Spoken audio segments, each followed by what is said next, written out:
Well, tonight we are getting both a closer look at and a deeper analysis of the changes being made to the training curriculum at the Massachusetts State Police Academy. And these changes are coming less than a year after the death of recruit Enrique Delgado-Garcia. Bianca Beltran has a closer look at the third-party vendor that will soon assess that curriculum. But first, we do want to begin with our Jericho Tran. She's joining us live in Framingham with a look at the changes. And Jericho, how is this going to impact recruits moving forward?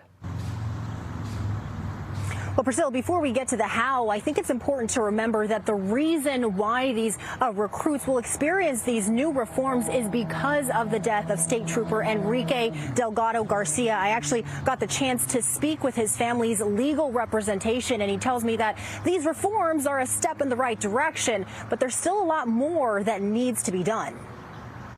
The very tragic death of Trooper Delgado-Garcia was at the forefront of all of our minds. The death of State Trooper Enrique Delgado-Garcia prompting new changes at the Massachusetts State Police Academy. I would hope that all of these changes are for the better. The MSP Training Academy plans to divide the upcoming classes into two cohorts. One will begin this month, the other will begin in the summer. There's been a long call, even from within the state police, to reduce the size of those classes. Along with an hour-by-hour review of the training curriculum, 20-year veteran Captain David Pinkham has been appointed to oversee training staff. He is also open to change. He's open to progress. Delgado-Garcia experienced extensive injuries after a defensive tactics boxing training exercise at the State Trooper Training Academy in New Braintree back in September. It's very difficult to justify, in my view, in today's law enforcement world, why anyone, state police or other police enforcement authorities, would ever need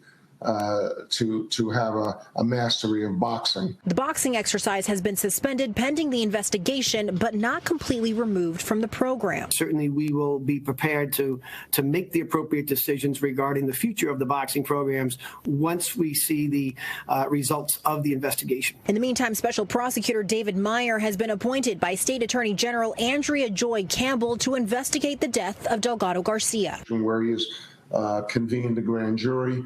And I expect that he has been producing or summoning witnesses to testify before that grand jury. And today, months after Delgado-Garcia's death, his family says they have still not received an autopsy report. In Framingham, Jericho Tran, NBC 10 Boston.